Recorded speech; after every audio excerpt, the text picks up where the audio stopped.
4 dari 7 narapidana kasus pembunuhan Vina dan Eki dipindahkan sementara ke Rumah Tahanan Kelas 1 Kebon Waru, Bandung, Jawa Barat. Pemindahan 4 napi ini dilakukan guna kepentingan penyelidikan oleh Polda Jawa Barat.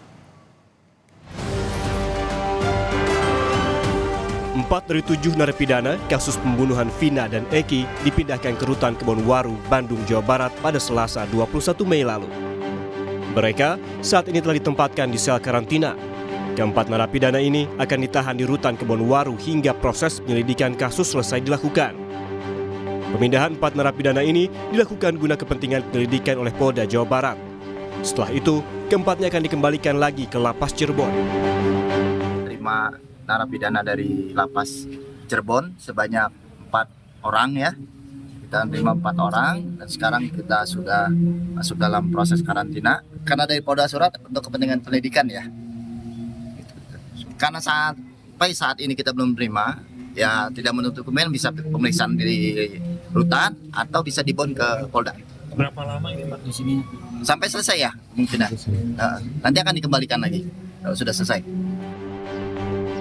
Sebelumnya, 7 terpidana kasus pembunuhan Vina dan Eki ditahan di Lapas Kelas 1A Kesambi, Kota Cirebon sejak 2 Juni 2017.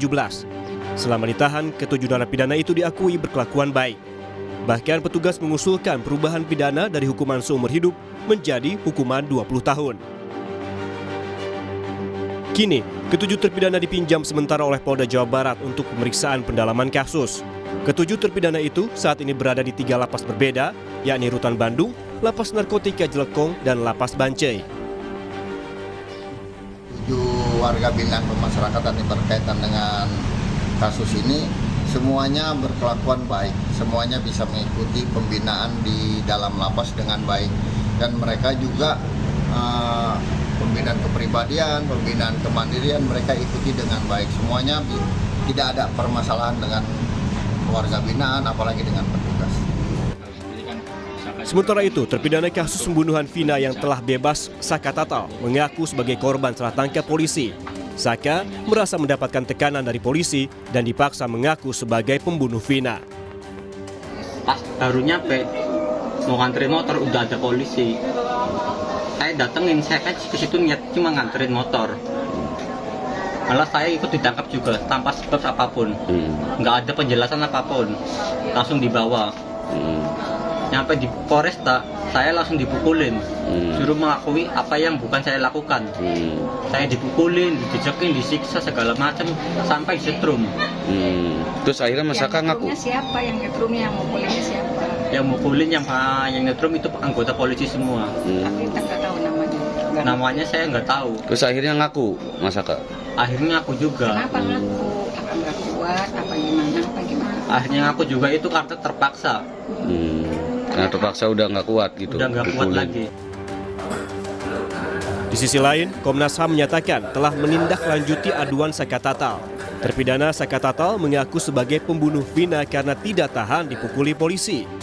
Koordinator Subkomisi Penegakan HAM Komnas HAM Uli Parulian Sihombing mengungkapkan kuasa hukum Saka Tatal, Titin Prilianti, pernah mengadukan kasus kliennya ke Komnas HAM pada September 2016. Komnas HAM juga telah meminta penjelasan dari Polda Jawa Barat pada Januari 2017, namun tidak menerima balasan dari Polda Jabar. Uli menyatakan telah kembali berkoordinasi dengan Polda Jabar pada awal Mei lalu untuk kembali menindaklanjuti kasus ini. Dari Polda Jabar ya, terkait dengan dugaan adanya penyiksaan ketika proses penyelidikan waktu itu ya, kejadiannya bulan Agustus ya, sekitar awal seperti itu. Kemudian kami mengumpulkan bukti-bukti waktu itu dari visum, minta keterangan segala macam itu yang sudah dilakukan. Tetapi itu sudah masuk pengadilan ketika itu 2017. Jadi kami nggak bisa proses kan. Jadi kami menunggu putusannya aja seperti itu. Dan kami awal Mei ini ketika ada film Vina itu tentang Vina, kami meneliti lagi dan kami koordinasi lagi dengan Polda Jabar. Meski 7 orang tersangka sudah diadili dan 1 DPO atas nama Peggy atau Perong juga telah ditangkap, kasus kematian Vina dan Eki hingga kini masih menjadi teka-teki. Kepolisian dituntut untuk bertindak transparan untuk menjawab berbagai tudingan akan dugaan ketidakberesan dalam penanganan kasus ini. Tim Liputan, Kompas TV.